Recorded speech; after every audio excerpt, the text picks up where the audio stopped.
ఎవని మనసు నీ మీద ఆనుకొనునో వానిని నీవు పూర్ణ శాంతి గల వాణిగా కాపాడుదు, ఏలయనగా అతడు నీ యందు విశ్వాసముంచి ఉన్నాడు. యెషయా గ్రంథము 26వ అధ్యాయం 3వ వచనం. ఎవని మనసు మీ మీద ఆనుకొనునో వారికి మీరు పరిపూర్ణమైన శాంతి, పూర్ణ శాంతి ఇస్తారని వాగ్దానం చేసిన దేవుడు మనకు అపూర్ణ శాంతి ఇవ్వబోతున్నారండి. మనం అపూర్ణ శాంతిని పొందుకుని లోకం ఇచ్చే శాంతి కాకుండా ప్రిన్స్ ఆఫ్ పీస్, సమాధానకర్తయగు దేవుడు మనకిస్తున్న ఆ సమాధానాన్ని, పూర్ణ శాంతిని మనం పొందుకుని రాజ్యం చేయబోతున్నామండి. ఎందుకంటే కొందరికి పని చేయాలన్నా, ముందుకు వెళ్ళాలన్నా ఆ సమాధానం లేని కారణం చేత చేయలేకపోతున్నారు. కుటుంబాల్లో సమాధానం లేదు, కొందరికి ఆరోగ్యంలో సమాధానం లేదు, కొందరికి వారి పనుల్లో ఫైనాన్షియల్ ఆర్థిక విషయంలో వారికి పూర్ణ శాంతి లేదు. కాబట్టి వారు ఏంటండి ముందుకు వెళ్ళలేకపోతున్నారు. కానీ దేవుడు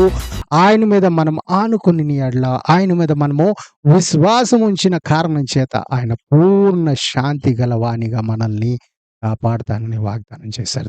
ఈ వాగ్దానాన్ని నమ్మనట్లయితే గట్టిగా ఆమేన్ చెప్దామండి. ఆమేన్. దేవుడు మిమ్మల్ని దీవించును గాక.